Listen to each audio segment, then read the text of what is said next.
Hi good morning friends, ಎಲ್ಲರೂ ಹೇಗಿದ್ದೀರಿ? ನಾನು ಸೂಪರ್ ಆಗಿದ್ದೇನೆ, ನೀವು ಕೂಡ ಚೆನ್ನಾಗಿದೆ ಅಂತ ಅಂದ್ಕೊಳ್ತಾ ವೆಲ್ಕಮ್ ಬ್ಯಾಕ್ ಟು ಅಜ್ಞಾಪಕ ಕನ್ನಡ ಲಾಗ್ ಚಾನಲ್. ಇವತ್ತು ಶನಿವಾರ, ನಮ್ಮ ಮಗನಿಗೆ ಲಾಸ್ಟ್ ಎಕ್ಸಾಮ್, ಇವತ್ತು ಪ್ರಿಪ್ರೇಟರಿ ಲಾಸ್ಟ್ ಎಕ್ಸಾಮ್ ಮ್ಯಾಥ್ಸ್. ಬೆಳಗ್ಗೆ ಬ್ರೇಕ್ಫಾಸ್ಟಿಗೆ ಇಡ್ಲಿ ಸಾಂಬಾರು ಮಾಡಿದ್ದೆ. ನಿನ್ನೆ ಏಕಾದಶಿ ಇತ್ತು, ಹಾಗಾಗಿ ಇವತ್ತು ಇಡ್ಲಿ ಸಾಂಬಾರು ಮಾಡಿದ್ದೆ. ಬ್ರೇಕ್ಫಾಸ್ಟ್ ಮುಗಿಸ್ಕೊಂಡು ಅನಾಗ ಸ್ಕೂಲಿಗೆ ಹೋದಳು.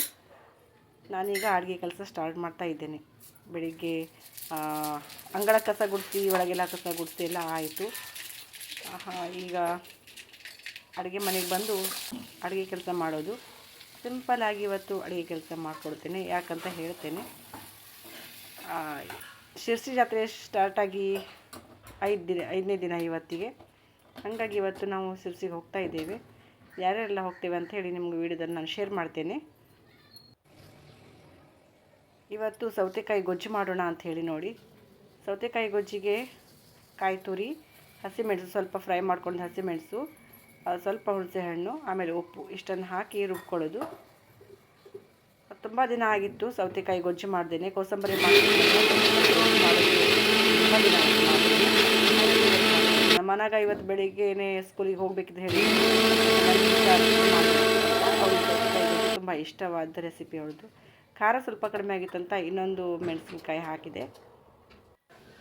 ಫ್ರೆಂಡ್ಸ್, ನಮ್ಮನೇಲಿ ಇವತ್ತು ಊಟಕ್ಕೆ ಸಿಂಪಲ್ ಅಂದರೆ ಸಿಂಪಲ್, ತುಂಬ ಸಿಂಪಲ್ ಊಟಕ್ಕೆ.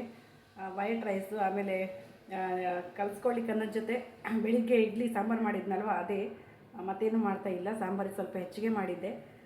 ಮತ್ತು ತೊಂಡೆಕಾಯಿ ತಳಸಣೆ ಅಂತೇವೆ, ತೊಂಡೆಕಾಯಿ ಪಲ್ಯ, ಆಮೇಲೆ ಸೌತೆಕಾಯಿ ಇದೆಯಲ್ಲ, ಸೌತೆಕಾಯಿ ಗೊಜ್ಜು, ಇಷ್ಟೇ.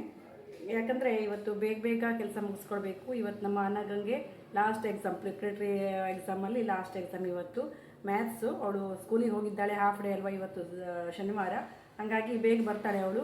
ಅವಳು ಬಂದ ತಕ್ಷಣ ನಾವು ರೆಡಿಯಾಗಿ ಇವತ್ತು ಶಿರ್ಸಿ ಜಾತ್ರೆಗೆ ಹೋಗಬೇಕು, ಶಿರ್ಸಿ ಅಮ್ಮನ ನೋಡಲಿಕ್ಕೆ. ಸೊ ಜಾತ್ರೆ ಸ್ಟಾರ್ಟಾಗಿ 5 ದಿನ ಆಗೋಯಿತು. ಇವತ್ತು ಹೋಗ್ತಾ ಇದ್ದೀವಿ. ನಾನು, ನಮ್ಮ ಹಸ್ಬೆಂಡ್ ಮತ್ತು ನನ್ನ ಮಗಳು ಇಷ್ಟನ್ನು ಹೋಗ್ತಾ ಇದ್ದೀವಿ. ಅಲ್ಲಿಂದ ತೊಂಡೆಕಾಯಿ ಪಲ್ಯ ಕೂಡ ಆಗ್ತಾಯಿದೆ. ಅದು ಗಟ್ಟಿ ಇದು ತೊಂಡೆಕಾಯಿ. ಎಷ್ಟು ಚಿಕ್ಕದಾಗಿ ಬಾರೀಕ್ ಕಟ್ ಮಾಡಿದ್ರೂ ಕೂಡ ಬೇಗ ಬೇಯೋದಿಲ್ಲ. ಸ್ವಲ್ಪ ನೀರು ಹಾಕ್ಕೊಂಡು, ಹೆಚ್ಚಿಗೆ ನೀರು ಹಾಕ್ಕೊಂಡು ಬೇಯಿಸ್ಕೊಳ್ಬೇಕಾಗತ್ತೆ. ಹಾಗೆ ಅನ್ನ ಕೂಡ ನೋಡಿ ಕುದಿ ಬಂತು ಅನ್ನಕ್ಕೆ. ಸ್ವಲ್ಪ ಗ್ಯಾಸ್ ಆಫ್ ಮಾಡಿ ಮುಚ್ಚಿಬಿಟ್ಟೆ. ಈ ತಳಾಸಣೆಗೆ ನಾವು ಒಂದು ತೊಂಡೆಕಾಯಿ ಪಲ್ಯನೂ ಅನ್ಬೋದು, ತಳಾಸಣೆ ನಾವು ತಳಾಸಣೆ ಅಂತೇವೆ ಈ ಮನೇಲಿ. ಇದಕ್ಕೆ ಈ ಪಲ್ಯ ಮಾಡೋಕ್ಕಿಂತ ಈ ರೀತಿ ಮೆಣಸಿನ ಪೌಡ್ರ್ ಹಾಕ್ತೇವಲ್ಲ, ಈ ಥರ ಮಾಡೋದು ನಮ್ಮ ಅನಗಂಗೆ ಇಷ್ಟ. ಎಷ್ಟು ಬೇಗ 12 ಗಂಟೆ ಆಯಿತು. ಅವ್ರಿಗೆ ಕೆಲಸ ಎಲ್ಲ ಮುಗೀತು. ಈಗ ನಾನು ಬಟ್ಟೆ ಒಗಿಲಿಕ್ಕೆ ಹೋಗಬೇಕು. ಬಟ್ಟೆ ಒಗೆದ್ಬಿಟ್ರೆ ಇವತ್ತಿನ ಕೆಲಸ ಮುಗ್ದಂಗೆ. ಆಮೇಲೆ ಜಾತ್ರೆಗೆ ಹೋಗೋ ತಯಾರಿ, ಬೇಗ ಊಟ ಮಾಡಿ ಜಾತ್ರೆಗೆ ಹೋಗಬೇಕು.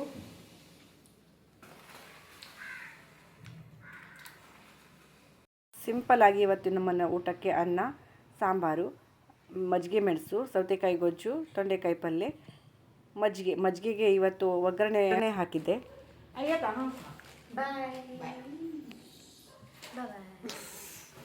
ನಾವು 3 ಜನ ಇವತ್ತು ಶಿರ್ಸಿ ಜಾತ್ರೆಗೆ ಹೊರಟ್ವಿ. ಇವತ್ತು ಶನಿವಾರ, ಇವತ್ತು ರಶ್ ಇರುತ್ತೆ ತುಂಬ. ಆದರೂ ಕೂಡ ಇವತ್ತೇ ನಮ್ಗೆ ಟೈಮ್ ಸಿಕ್ಕಿರೋದು. ಹಾಗೆ ಆಟೋದಲ್ಲೇ ಕುಮಟಾ ಬಸ್ ಸ್ಟ್ಯಾಂಡ್ವರೆಗೂ ಆಟೋದಲ್ಲೇ ಹೋಗ್ತೀವಿ.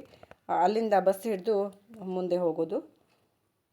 ಬಸ್ ಅಂತೂ ತುಂಬ ರಶ್ ಇತ್ತು. ಆದರೂ ನಮ್ಮನೆಯವರು ಮೊದಲೇ ಹತ್ಕೊಂಡು ನಮ್ಗೆ 2 ಸೀಟು ಮತ್ತು ಅವರೊಂದು ಸೀಟು, 3 ಸೀಟ್ ಇಟ್ಕೊಂಡು ಕೂತ್ಕೊಂಡು ಬಿಟ್ಟರು. ಇಲ್ಲ ಅಂದರೆ ನಮಗೆ ಶಿರ್ಸಿ ತನಕ ನಿಂತ್ಕೊಳ್ಳೇ ಹೋಗಬೇಕಾಗಿತ್ತು, ಅಷ್ಟು ರಶ್ ಇತ್ತು ಬಸ್ಸು. ಪಾಪ ಕೆಲವರು ನಿಂತ್ಕೊಂಡೇ ಹೋಗ್ತಾ ಇದ್ದಾರೆ. ಸೀಟ್ ಒಂದು ಸಿಗಬೇಕಲ್ವ ಎಲ್ರಿಗೂ, ಹಾಗಾಗಿ ಲೈನಿಂಗ್ ಆಗಲಿಲ್ಲ. ಯಾಕಂದರೆ ಡೈರೆಕ್ಟಾಗಿ ಎಂಟ್ರಿ ಸಿಗುತ್ತೆ. ಅದೊಂದು ದೇವರ ಕೃಪೆ ಅಂತ ಹೇಳ್ಬೋದು. ಹೋಗಿದ್ದು ಒಂದು 10 ನಿಮಿಷದಲ್ಲೇ ನಮಗೆ ಅಮ್ಮನವರ ದರ್ಶನ ಆಯಿತು. ಯಾಕಂದರೆ ಲೈನೇ ನಿಂತ್ಕೊಳ್ಳೇ ಇಲ್ಲ ನಾವು. ಅಲ್ಲಿ ಹಣ್ಣುಕಾಯಿ ಅಲ್ಲಿಂದ ಪಾಸ್ ಆದ್ವಿ. ನಮಗೆ ಯಾರು ಏನೂ ಹೇಳಲೇ ಇಲ್ಲ. ಸೊ ಹಾಗಾಗಿ ದೇವರ ದರ್ಶನ ಅಂತೂ ನಮಗೆ ಚೆನ್ನಾಗಿ ಆಯಿತು. ಆ ದೇವರ ಕೃಪೆ ನಮ್ಮ ಮೇಲೆ ಇದೆ ಅಂತ ಅನ್ನಿಸ್ತು. ಯಾಕಂದರೆ ಅಷ್ಟು ಈಸಿಯಾಗಿ ದರ್ಶನ ಎಷ್ಟೋ ಎಷ್ಟೋ ಹೊತ್ತು ಆದರೂ ಅದೇನೂ ಪ್ರಾಬ್ಲಮ್ ಆಗಲಿಲ್ಲ.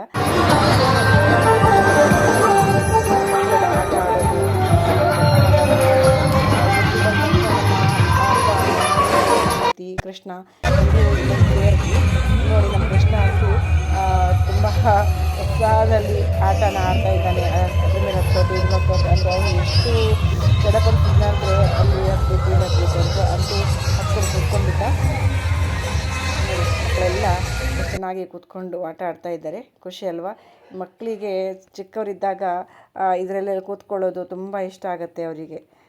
ನಾವೆಲ್ಲ ಚಿಕ್ಕವರಿದ್ದಾಗ ಜಾತ್ರೆಯಲ್ಲಿ ಈ ರೀತಿ ಕೂತ್ಕೊಳ್ಳೋದಂದರೆ ನಾವು ಜಾತ್ರೆ ಬರೋದೇ ಕಡಿಮೆ ಆಗಿತ್ತು, ಅಪರೂಪ ಆಗಿತ್ತು. ಅದು ಬಂದಾಗಲೂ ಕೂತ್ಕೊಳ್ಳಿಕ್ಕೂ ಹೆದರ್ತಿದ್ವಿ. ಅದು ನಾವು ಬಿಡಿ, ನಮ್ಮ ಮನೆಗ ಕೂಡ ಚಿಕ್ಕವರಿದ್ದಾಗ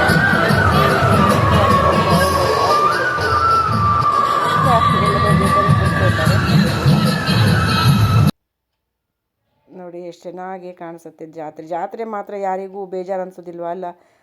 ನಾವು ಯಾವುದೇ ಸ್ಥಳದಲ್ಲಿ ಒಂದು ಸಲ ಹೋದರೆ ಇನ್ನೊಂದು ಸಲಕ್ಕೆ ಹೋಗೋಕ್ಕೆ ನಮಗೆ ಬೇಜಾರಾಗುತ್ತೆ. ಅಂದರೆ ಅದು ನೋಡಿದ್ದೆ ಮತ್ತೆ ನೋಡೋದು ಅಂಥೇಳಿ. ಆದರೆ ಯಾವುದೇ ಜಾತ್ರೆ ಇರಲಿ ನಮಗೇನು ಅನಿಸೋದಿಲ್ಲ, ಮತ್ತೆ ಮತ್ತೆ ಹೋಗಬೇಕು ಅನಿಸುತ್ತೆ ಅಲ್ವಾ. ಅದು ಹೇಗೋ ಗೊತ್ತಿಲ್ಲ. ಇಲ್ಲಿ ನೋಡಿ ಬಾವಿ ಒಳಗೆ ಬೈಕ್ ರೈಡ್ ಮಾಡೋದು, ಕಾರ್ ರೈಡು ಎಲ್ಲ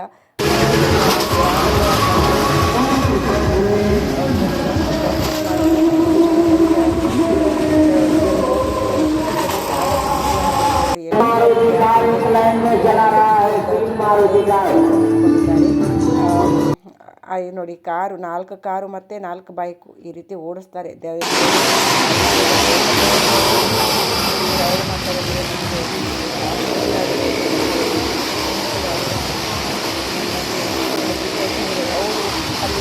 ಬೈಕ್ ರೈಡ್ ಮಾಡ್ತಾಯಿದ್ದೆ, ಶಾಲೆಲ್ಲ ನಡೆದಿದ್ದೆ. ಅದು ನಾನು ಯಾವಾಗಲೂ ಜಾತ್ರೆ ಹೋದಾಗ ಇದೊಂದು ಶೋ ನೋಡೋದೇ. ಎಷ್ಟು ಚೆನ್ನಾಗಿ ಲೈಟಿಂಗ್ಸ್ ಎಲ್ಲ ಇದೆ ನೋಡಿ. ಇದು ನೋಡಲಿಕ್ಕೆ ತುಂಬ ಚೆನ್ನಾಗಿ ಕಾಣಿಸ್ತದೆ ಅಲ್ವಾ.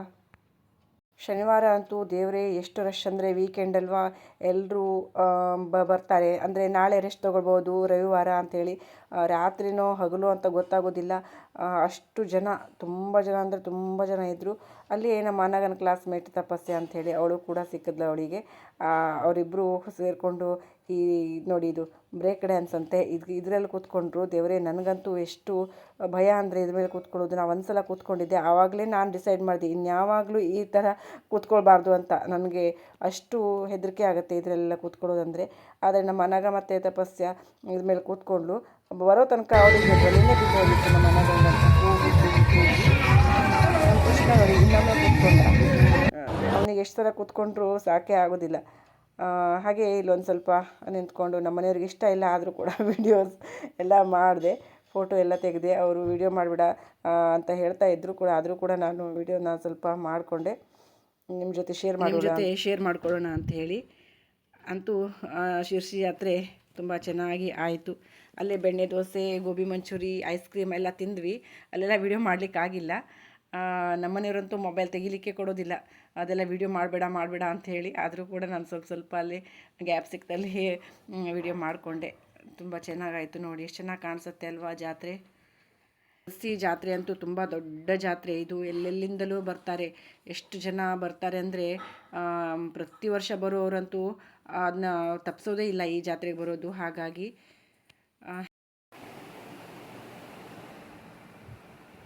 ಎಲ್ಲಿ ಬಂದೆ ನೀನು? ಎಲ್ಲಿ ಬಂದೆ? ಇಲ್ಲಿ ಬಾ ಹೇಳಿ. ಎಲ್ಲಿ ಬಂದೆ? ಯಾರ ಮನೆ ಇದು? ಯಾರ ಮನೆ? ಯಾರ ಮನೆ ಹೇಳು?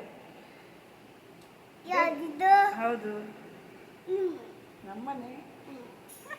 ವಾಪಸ್ ಬರಬೇಕಿದ್ರೆ ನಮ್ಮ ಅಪ್ಪ ಅಮ್ಮ ಕಾರ್ ಮಾಡ್ಕೊಂಡು ಬಂದಿದ್ರು. ಅವ್ರ ಕಾರಲ್ಲೇ ನಮ್ಮ ಮನೆಗೆ ಬಂದ್ವಿ. ತುಂಬ ಲೇಟ್ ಆಗಿತ್ತು, 12 ಗಂಟೆ ಆಗೋಯಿತು. ನಮ್ಮ ಕೃಷ್ಣನೂ ಕೂಡ ಬಾಯ್ ಮಾಡ್ತಾ ಇದ್ದಾನೆ, ಅವರು ಕೂಡ ಹೊರಡ್ತಾ ಇದ್ದಾರೆ. ಇಲ್ಲಿಗೆ ಈ ವಿಡಿಯೋನ ಎಂಡ್ ಮಾಡ್ತೇನೆ ಫ್ರೆಂಡ್ಸ್. ವಿಡಿಯೋ ಇಷ್ಟ ಆದರೆ ಒಂದು ಲೈಕ್ ಮಾಡಿ, ಶೇರ್ ಮಾಡಿ, ಕಮೆಂಟ್ ಮಾಡಿ, ಚಾನಲ್ನ ಸಬ್ಸ್ಕ್ರೈಬ್ ಮಾಡಿಕೊಂಡು ವಿಡಿಯೋನ ನೋಡಿ. ಅಲ್ಲೂ ಕೂಡ ನಾನು ಮತ್ತು ನಮ್ಮ ಅನಘ ಇಬ್ಬರು ಕೂಲಿಂಗ್ ಗ್ಲಾಸ್ ತೊಗೊಂಡ್ವಿ. ನಾನು ನೋಡಿ ಈ ಕೂಲಿಂಗ್ ಗ್ಲಾಸ್ ತೊಗೊಂಡೆ. ಇದು ನಾನು ನಿಮ್ಮ ಜೊತೆ ಶೇರ್ ಮಾಡಿಕೊಂಡೆ. ವಿಡಿಯೋ ನೋಡಿದ್ದಕ್ಕಾಗಿ ಥ್ಯಾಂಕ್ ಯು.